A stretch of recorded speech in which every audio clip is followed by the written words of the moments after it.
దేవుని స్తోత్రం. కూడి వచ్చిన మీ అందరికీ వందనాలు. వాక్యానికి వెళ్ళే ముందు చిన్న ప్రార్థన చేసుకుని వాక్యానికి వెళ్దాం. దగ్గర తండ్రి, ప్రేమ ఈ రాత్రి కాల సమయంలో ప్రభావ కొద్ది నిమిషాలు ప్రభావ మీ వాక్యాన్ని ధ్యానించుతున్నారు. మీరు మాకు సహాయం దయచేయండి. వేడుకుంటారు ఆత్మదేవ, మీరు మాతో మాట్లాడండి. మాకు ఏం మాట్లాడితే అవసరమైన ప్రభావం ఆ మాటల ప్రభావం మీరు మాతో మాట్లాడమని మీరు వేడుకుంటున్నాం. మీరు సహాయం గురించి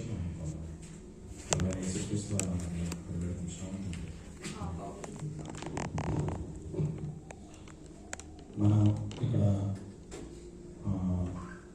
ఉపవాస ప్రార్థనగా మనం ఇక్కడ కూడుకున్నాం కదా. ప్రార్థన అంటే దేవునితో మనం మాట్లాడటం, దేవునితో మనం సంభాషించడం, దేవునితో మనం సంబంధం కలిగి ఉండటం. అలాగా మనం మాట్లాడుతున్నప్పుడు సంభాషణ జరిగితే రెండు సైడ్ నుంచి దాన్ని రెండు సైడ్ నుంచి టూ డైరెక్షన్లో కమ్యూనికేషన్ కనుక ఉన్నట్లయితే అది ఒక మంచి సహవాసం కలిగి ఉండడానికి ఉపయోగపడుతుంది. అలా కాకుండా ఒక సైడ్ నుంచే మనం మాట్లాడితే వెళ్ళినా, లేకపోతే ఒక సైడ్ నుంచి దేవుడు మాట్లాడుతూ వచ్చినా మనం దేవునితో సరైన సంబంధం కలిగి ఉండడానికి అది అంత ఆస్కారం చూపదు. మనం ప్రార్థన చేసేటప్పుడు మనకున్న విన్నపాలని దేవుని దగ్గర పెడుతూ ఉంటాం. ప్రార్థన చేసేటప్పుడు మనకున్న విన్నపాలని మనం దేవుని దగ్గర పెడుతూ ఉంటాం. ఆ విన్నపాలను మాత్రమే కాకుండా దేవుడు ఏమై ఉన్నాడో అని మనం జ్ఞాపకం చేసుకున్నట్లయితే అప్పుడు మనం దేవుని స్తుతించడానికి అవకాశం ఉంటుంది. దేవుడు ఏమై ఉన్నాడో, దేవుని శక్తి ఏంటో మనం గ్రహించగలిగితే మనం దేవుని స్తుతించడానికి మనకి ఆస్కారం ఉంటుంది. మనం చదువుకున్న ఈ రోజు మనం చదువుకున్న కీర్తన కూడా ఆకాశాలను చూస్తే దేవుని యొక్క మహిమను మనకి తెలియపరుస్తున్నాయి. అలాగే ఆయన సృష్టిని చూస్తే దేవుడు ఏ రీతిగా ఎంత శక్తివంతుడో మనకి అర్థమవుతుంది. అలాగా దేవుడు చేసే పనులు అంటే దేవుడి యొక్క శక్తిని కనుక మనం చూసినట్లయితే దేవుని స్తుతించడానికి మనకి ఉపయోగపడుతుంది. అలాగే దేవుడు మన జీవితాల్లో చేసిన మేళను కనుక మనం జ్ఞాపకం చేసుకుంటే దేవుడికి కృతజ్ఞతాస్తుతులు చెల్లించడానికి ఉపయోగపడుతుంది. ప్రార్థన అనేది ఒక ఈ విన్నపాలు విజ్ఞాపనం గురించే కాకుండా దేవుని స్తుతించడానికి, దేవునికి కృతజ్ఞతాస్తుతులు చెల్లించడానికి, అలాగే దేవునితో మన యొక్క సంబంధాన్ని సరి చేసుకోవడానికి, ముందుగా మన యొక్క పాపాన్ని ఒప్పుకోవడానికి కూడా ప్రార్థన మనకి ఉపయోగపడుతుంది. అలాగా మనం దేవునితో ఈ ప్రార్థన అనేది దేవునితో ఒక సంబంధం కలిగి ఉండటం. ప్రార్థన చేయడం అంటే దేవునితో ఒక సంబంధం కలిగి ఉండటం. దేవుని స్తుతించడం ద్వారా, దేవుని ఆరాధించడం ద్వారా దేవునితో ఒక సంబంధం కలిగి ఉండటమే ప్రార్థన. ఇలాగా ప్రార్థన చేయడం అంటే దేవుని స్తుతించడం, దేవునికి కృతజ్ఞతాస్తుతులు చెల్లించడం, అది మన విషయంలో దేవుని యొక్క చిత్తం అంట. మనం దేవునికి కృతజ్ఞతాస్తుతులు చెల్లించడమే ఆయన యొక్క చిత్తం అంట. మొదటి తెస్సలోనికీయులకు రాసిన పత్రిక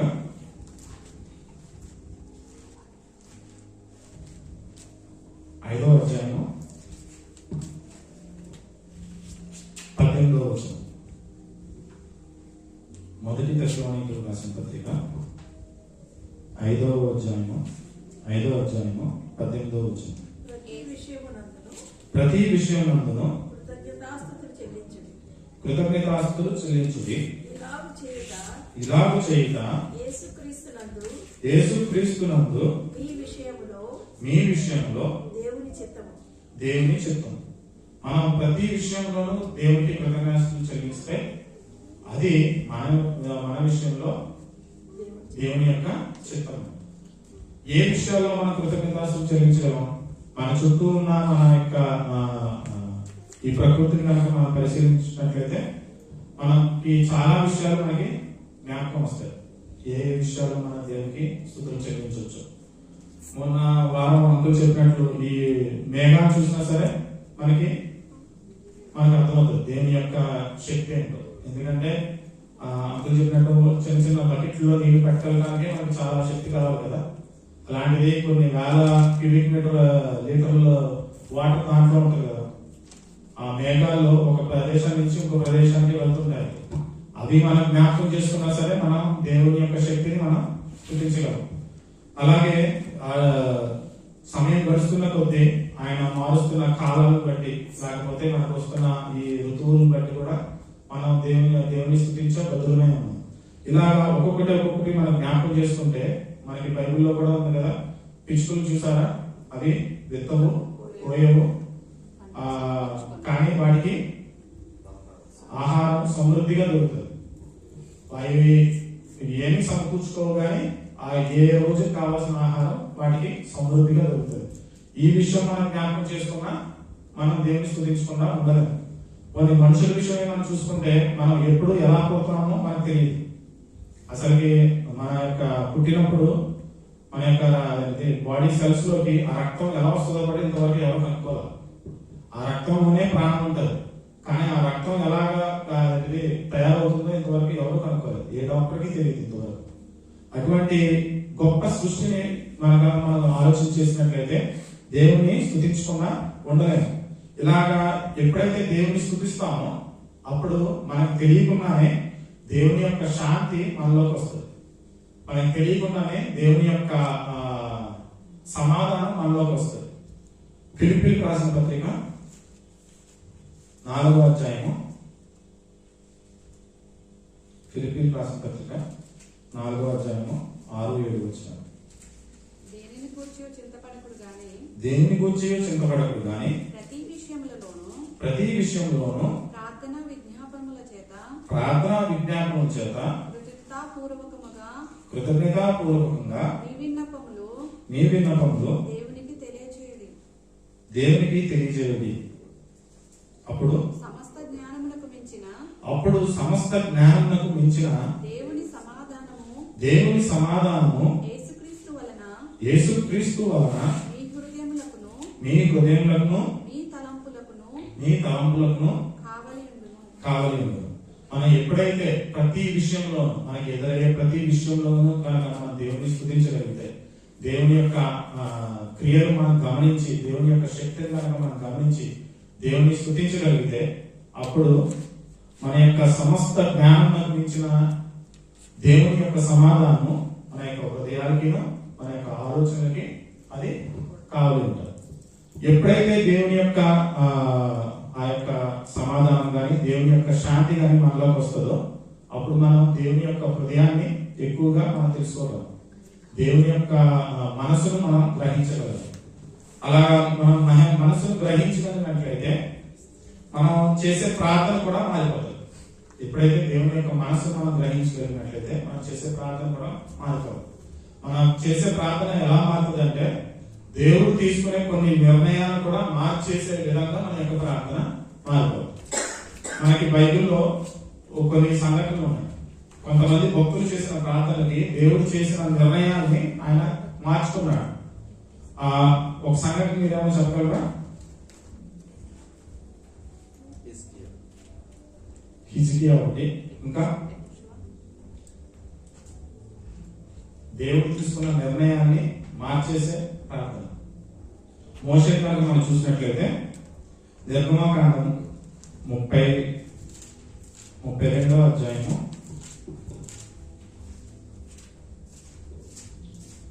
11 నుంచి 14 వరకు. ఇక్కడ మోషే 40 దినాలు దేవునితో గడపడానికి కొండ మీదకి వెళ్ళినప్పుడు దేవునితో గడిపిన తర్వాత దేవుడు మోషేకి 10 ఆజ్ఞలు ఇస్తారు కదా. 10 ఆజ్ఞలు ఇచ్చిన తర్వాత ఆయన అంటారు, నువ్వు ఇక్కడ పైకి వచ్చావు కదా 40 దినాలు, కింద ఇశ్రాయేలీయులు తప్పిపోయేవాళ్ళు, వాళ్ళని నేను నశింపజేస్తాను, వాళ్ళని మొత్తం నాశనం చేస్తాననే మాట మాట్లాడిన తర్వాత ఇక్కడ మనం చదువుకున్న వచనాలు ఉంటాయి 11 నుంచి 14 వరకు. మోషే తన దేవుడైన యెహోవాను బ్రతిమాలుకొని, యెహోవా నీవు మహాశక్తి వలన బాహుబలము వలన ఐగుప్తు దేశం నుండి రప్పించిన నీ ప్రజల మీద నీ కోపము మండనేలా ఆయన కొండలలో వారిని చంపునట్లును భూమి మీద నుండి వారిని నశింప చేయనట్లును కీడు వారిని తీసుకుని పోయినని ఐగుప్తీయులు ఎలా చెప్పుకొనవలెను? నీ కోపాగ్ని నుండి మళ్ళుకొని నీవు నీ ప్రజలకు ఈ కీడు చేయక దాని గూర్చి సంతాపపడము. నీ సేవకులైన అబ్రహామును ఇస్సాకును ఇశ్రాయేలును జ్ఞాపకం చేసుకొనుము. నీవు వారితో ఆకాశ నక్షత్రముల వలె నీ సంతానము అభివృద్ధి చేసి నేను చెప్పిన ఈ సమస్త భూమిని నీ సంతానమునకు ఇచ్చేదననియు వారు నిరంతరము దానికి హక్కుదారులగుదురనియు వారితో నీ తోడని ప్రమాణం చేసి చెప్పితివనెను. అంతటా యెహోవా తన ప్రజలకు చేసిదనని చెప్పిన కీడును గూర్చి సంతాపపడెను. ఇక్కడ దేవుడు వాళ్ళని ఏమన్నాడంటే, నేను ఈ ప్రజలను చూచి ఉన్నాను, ఇదిగో వారు లోబడనోలని ప్రజలు, కావున నీవు ఊరుకుండము, నా కోపము వారి మీద మండును, నేను వారిని కాల్చివేసి నేను గొప్ప జనంగా చేసిందని మోషేతో చెప్పగా, ఆయన ఏమన్నాడంటే, దేవుడు ఏమన్నాడంటే, ఇశ్రాయేల్ అందరినీ చంపేస్తాను, ఇశ్రాయేల్ అందరినీ కాల్చేస్తానంటే మోషే దేవునితో బతిమాలుకున్నాడు. ఎందుకంటే మోషే అప్పటికే 40 దినాలు దేవునితో గడిపి దేవుని యొక్క హృదయం ఏంటో ఆయనకి తెలిసింది కాబట్టి, దేవుని యొక్క హృదయాన్ని బట్టి ఆయన ఎటువంటి శక్తి కలిగి ఆయన ఇశ్రాయేల్ని బయటికి రప్పించాడో, ఎన్ని కార్యాలు చేసి దేవుడు వారిని బయటికి రప్పించాడో, ఎన్ని కార్యాలు చేసిన తర్వాత ఆ ప్రజలందరూ దేవునికి పిల్లలుగా వారు సమకూడారో, ఆయన కనుక ఇలాగా వారిని నశింపచేస్తే అరణ్యంలో వారిని చంపడానికి దేవుడు తీసుకెళ్లాడని చెప్పి ఇశ్రాయేలు ఐగుప్తీయులు అనుకుంటారు. లేకపోతే నీ పిల్లలైన అబ్రహాంకి, యాకోబుకి, ఇస్సాకి, యాకోబుకి మీరు చేసిన ప్రమాణాన్ని మీరు ఒకసారి జ్ఞాపకం చేసుకోండి దేవునితో ఆయన మాట్లాడటం మనం చూస్తా ఉన్నాం. అటువంటి శక్తి కలిగిన ప్రార్థనతో ఆయన దేవుని యొక్క నిర్ణయాన్ని మార్చగలిగాడు. అలాగే మనం అదైతే ఇంకొక ఉదాహరణ చూసుకుంటే హిజ్కియాకి మరణమవుతారని చెప్పి దేవుని దగ్గర నుంచి ఒక సందేశం ఆయనకి వస్తుంది. అటువంటిది ఆయన ఎప్పుడైతే తన యొక్క యథార్థ స్థితిని దేవుని దగ్గర ఒప్పుకున్నాడో, యథార్థంగా దేవుని వైపు తిరిగి ప్రార్థన చేశాడో, దేవుడు తన యొక్క ఆయుష్ని పెంచడం, ఆయుష్ని పొడిగించడం మనం చూస్తాం. అక్కడ కూడా దేవుడు తన యొక్క నిర్ణయాన్ని ఆయన మార్చుకున్నాడు. ఇంకొక చోట కూడా ఆయన ఇదే ఒక భక్తుడు ఇదే విధంగా దేవునితో బేరాడటం మనం చూడగలం. అబ్రహాం జీవితం కనుక మనం చూసినట్లయితే ఆది కాండంలో ఉంటుంది, ఇది 18వ వచనంలో. ఇప్పుడు అదేం తీయక్కర్లేదు, నేను అక్కడ ఏం జరిగిందో చెప్తాను. అబ్రహాము ఎప్పుడైతే తన యొక్క ఉదాహరణ బయట కూర్చుని ఉన్నాడో, దేవుడు తన దగ్గరికి వచ్చి తన విజిట్ చేయడం మనకు తెలుసు. ఆ తర్వాత దేవుడు అంటారు, నేను చేయబోయే పనిని అబ్రహాంకి నేను దాస్తానా అని చెప్పి ఏదైతే చేయాలనుకున్నాడో అది అబ్రహాంకి తెలియజేయడం మనం చూస్తా ఉన్నాం. ఆ తర్వాత సొదొమ గొమొర్రా వెళ్ళి అక్కడ ఉన్న ప్రజలు వారు చాలా పాపం చేశారని చెప్పి వాళ్ళని నశింప చేయాలని చెప్పి వాళ్ళ ఆ పట్టణాలు 2 పాడు చేయాలని చెప్పి దేవుడు అనుకున్నప్పుడు అబ్రహాము దేవునితో బేరాలాడటం మనం చూస్తాం. ఒకవేళ కనుక అక్కడ 50 మంది ఉంటే నువ్వు అలాగే నశింపజేస్తావా? ఆ నీతి మంతులను బట్టి నువ్వు ఆ దేశాన్ని కాపాడవా? లేకపోతే ఆ దుష్టులకి నీతిమంతులకి ఒకే తీర్పు తీరుస్తావు, నువ్వు న్యాయవంతుడు కదా అని చెప్పి దేవుడితో మాట్లాడటం మనం చూస్తాం. అక్కడ అబ్రహాము ఆ తర్వాత దేవుడు అన్నప్పుడు నేను 50 మంది ఉంటే నేను నశింపచేయను అని చెప్పి అన్నప్పుడు అబ్రహాము మళ్ళీ ఇంకా ఒక 5 మందిని తగ్గించేసి 45 మంది ఉంటే నువ్వు కాపాడవా అని చెప్పి అడుగుతాడు. ఆ తర్వాత నేను 45 మంది ఉన్నా నేను కాపాడతానంటే ఇంకా తగ్గించేసి అబ్రహాము 40 మంది ఉంటే నువ్వు కాపాడవా, లేకపోతే 30 మంది ఉంటే నువ్వు కాపాడవా, 20 మంది ఉంటే నువ్వు కాపాడవా, 10 మంది ఉంటే నువ్వు కాపాడవా అని చెప్పి ఆ సంఖ్యను తగ్గించుకుంటే వెళ్తాడు. అంటే ఏదో ఒక విధంగా ఆ సొదొమ గొమొర్రాని కాపాడాలని, అంటే అక్కడ ఉన్న నీతిమంతులు, అంటే అక్కడ ఉన్న పాపాన్ని కాపాడాలని కాదు, కానీ అక్కడ ఉన్న నీతిమంతులు నశించుకోకుండా కాపాడాలని అబ్రహాం యొక్క ఉద్దేశం. ఆ ఉద్దేశం ప్రకారం దేవుడి యొక్క ప్రేమ కలిగి ఆయన దేవుడితో బతిమాడుకోవడం మనం చూస్తా ఉన్నాం. అక్కడ కూడా దేవుడు 10 మంది ఉన్నా సరే నేను కాపాడుతానని చెప్పి వెళ్ళిన దేవుడు అక్కడ 10 మంది కూడా లేకపోయేటప్పటికీ అక్కడ ఉన్న నీతిమంతులు ఆ నలుగురిని బయటకు తీపించి ఆ పట్టణాన్ని నాశనం చేయడం మనం చూస్తాం. అలాగే ఇంకొక చోట మనం చూసినట్లయితే దానియేలు గురించి మనం చూసినట్లయితే దానియేలు కూడా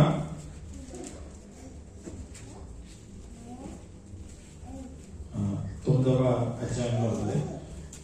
అక్కడ దానియేలు కూడా ఇశ్రాయేల్ అందరూ అంటే ఇశ్రాయేల్ రాజ్యం అంతా కాల్చేశారు. వాళ్ళు 70 సంవత్సరాలు బబులోను చెరలోకి వెళ్ళిన తర్వాత ఎవరైనా ప్రార్థన చేస్తే నేను తిరిగి రప్పిస్తానని చెప్పి దేవుడు చేసిన వాగ్దానాన్ని జ్ఞాపకం చేసుకుంటూ ఆయన ప్రార్థన చేయడం మనం చూస్తాము. ఆయన ప్రార్థన చేయడం మొదలుపెట్టిన తర్వాత వెంటనే ఆయనకి సమాధానం వచ్చిందంట. దానియేలు గ్రంథము 9వ అధ్యాయము 22-23. అతడు నాతో మాట్లాడి ఆ సంగతి నాకు తెలియజేసి ఇట్లా నేను దానియేలు నీకు గ్రహింప శక్తి ఇచ్చుటకు నేను వచ్చి తిని నీవు బహుప్రియుడవు గనుక నీవు విజ్ఞాపనము చేయనారంభించినప్పుడు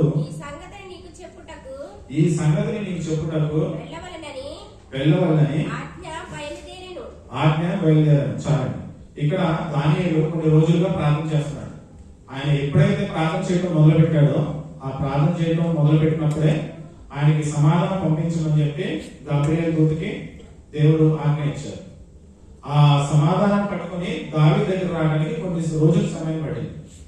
ఆ రోజులు ఎందుకు లేట్ అయిందో మనం ఆలోచన చేసినట్లయితే 10వ అధ్యాయము 12వ వచనం. అప్పుడతడు దానియేలు భయపడకుము, నీవు తెలుసుకోవాలని నీ మనసును అప్పగించి దేవుని ఎదుట నిన్ను తగ్గించుకొని ఆ మొదటి దినం మొదలుకొని నీవు చెప్పిన మాటలు వినబడినవి గనుక ఈ మాటలను బట్టి నేను వచ్చి తిని. ఆయన ఎప్పుడైతే మొదలు పెట్టాడో ఆ మొదటి దినం బట్టి ఆ మొదటి దినంలో ఆయన చేసిన ప్రార్థన బట్టే ఆయన దేవుడు గబ్రియేలు దూతని ఆ సమాధానం తీసుకుని దానియేలు దగ్గరికి పంపించాడు. కానీ ఎందుకు లేట్ అయింది అనేది 13వ వచనంలో మనకు ఉంటుంది. పారసీకుల రాజ్యాధిపతి 21 దినములు నన్ను ఎదిరించెను. ఇంకా పారసీకుల రాజుల సముఖమున నేను నిలుచుచుండగా ప్రధానాధిపతులలో మిఖాయేలను ఒకడు నాకు సహాయం చేయవచ్చును. దానియేలు నువ్వు ప్రార్థన చేసిన మొదటి రోజే నీకు దేవుడి నుంచి సమాధానం వచ్చింది. కాకపోతే నేను అక్కడ దేవుని దగ్గర నుంచి మీ దగ్గర రావడానికి నాకు ఎన్ని రోజులు పట్టిందంటే గబ్రియేలు దూతకి 21 రోజులు పట్టిందండి. ఆ 21 రోజులు ఆయన ఎవరితో పోరాడుతున్నాడు? ఆ దానియేలు ఏ దేశంలో అయితే ఉన్నాడో ఆ పారసీకుల దేశంలో మీద ఒక అధికారి ఉన్నాడట. ఎవడా అధికారి? ఒక దుష్టుడు ప్రతి దేశం మీద లేకపోతే ప్రతి ప్రాంతం మీద అధికారం కలిగిన ఒక దుష్ట సమూహం మన చుట్టూ ఉంది. ఇక్కడ మనకు అది కనిపించకపోవచ్చు కానీ మన చుట్టూ ఆ దుష్ట సమూహము పడద్రోయబడిన ఆ దుష్ట సమూహం అంతా మన చుట్టూ ఇక్కడ ఉంది. ప్రతి ప్రాంతం మీద వాళ్ళ యొక్క ప్రభావం ఉంటా ఉంటది. ఎప్పుడైతే మనం ప్రార్థన చేస్తామో దేవుని దగ్గర నుంచి ఆ సమాధానం వచ్చినప్పుడు ఆ వచ్చే సమాధానము ఇక్కడున్న దుష్ట సమూహాన్ని వాళ్ళు ఎదిరించి కలవగలగాలి. అంతవరకు మన ప్రార్థన ఉండగలగాలి. అందుకే దేవుడు అన్నారు ఎడతెగక ప్రార్థించుడి అని. ఎప్పుడైతే మనం ఎడతెగక ప్రార్థిస్తామో అప్పుడు మన కోసం వచ్చిన ఆ యొక్క సమాధానం, మన కోసం దేవుడు పంపిన సమాధానం మన దగ్గర దాకా రావడానికి ఆ దూతలకి కావాల్సిన శక్తిని ఇస్తారు. ఆ ప్రార్థన మనకే కాదు మన కోసం వచ్చే దూతలకు కూడా శక్తిని ఇస్తారు. అందుకే ఇక్కడ మనం 13వ వచనంలో మనం చూసినట్లు పారసీకుల రాజ్యాధిపతి అనేవాడు ఒక ఉన్నాడంట దుష్టుడు. వాడు ఈ వచ్చిన గాబ్రియేలుతో యుద్ధం చేస్తున్నాడు. ఎలా అయితే యుద్ధం చేశాడంటే 21 రోజులు ఆయన యుద్ధం చేశాడు. 21 రోజులు కూడా ఆ గాబ్రియేలు దూత ఆ దుష్టుణ్ణి జయించలేకపోయాడు. అప్పుడు మిఖాయేలు అనే ఒక దూత ఆయనకి సహాయం చేశారు. ఆ సహాయం చేయడం వలన ఆ గాబ్రియేలు దూత ఆ సమాధానం పట్టుకుని దానియేలు దగ్గర రావడం మనం చూస్తాము. ఈ సమాధానం ఇచ్చినప్పుడే కాదు కానీ ఇచ్చిన తర్వాత కూడా ఆ దూత మాట్లాడటం చూడటం 10వ అధ్యాయము 20వ వచనం. అతడు నేను ఎందుకు నీ యొద్దకు వచ్చి తినో అది నీకు తెలిసినది కదా. నేను పారసీకుడగు అధిపతితో యుద్ధము చేయుటకు మరలా పోయేదను. నేను బయలుదేరుచుండగానే గ్రేకీయుల దేశం యొక్క అధిపతి వచ్చును.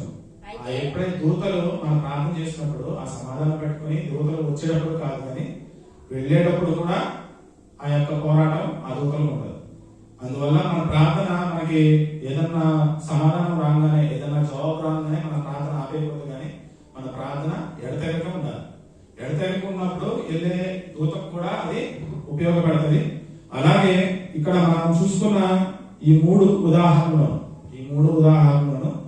వాళ్ళ ముగ్గురు వాళ్ళ యొక్క అవసరాల కోసం కానీ వాళ్ళ యొక్క సొంత పనుల కోసం కానీ ప్రార్థన చేయలేదు కదా. మొదట మోషే విషయంలో ఎవరి కోసం ఆయన ప్రార్థన చేశాడు?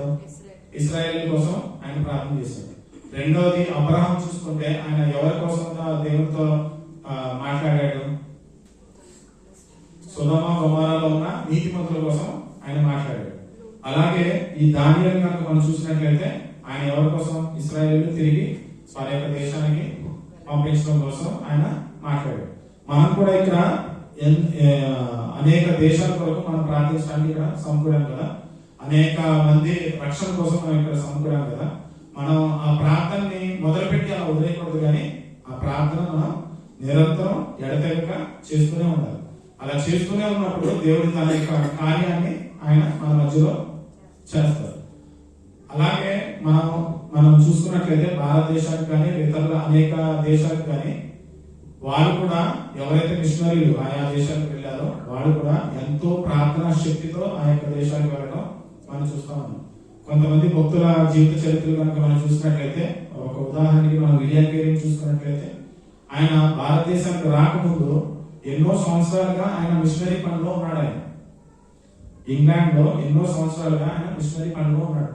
అక్కడ మిషనరీ పనిలో ఉండగా ఆయన భారతదేశం కోసం ప్రార్థన చేసేవాడు. అప్పుడు భారతదేశం పట్టణం ఎలా ఉంటుందో కూడా ఎవరికి తెలియదు.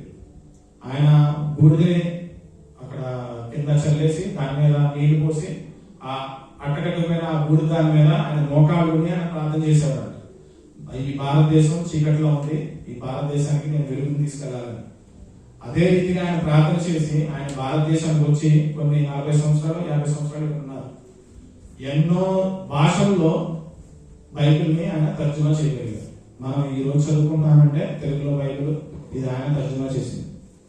అలాగా ఎంతో ప్రయాసతో ఎంతో నిబద్ధతో వాళ్ళు ప్రార్థన చేసి ఇతరుల యొక్క రక్షణ కోసం వాళ్ళు ఎంతో ప్రయాసపడ్డారు.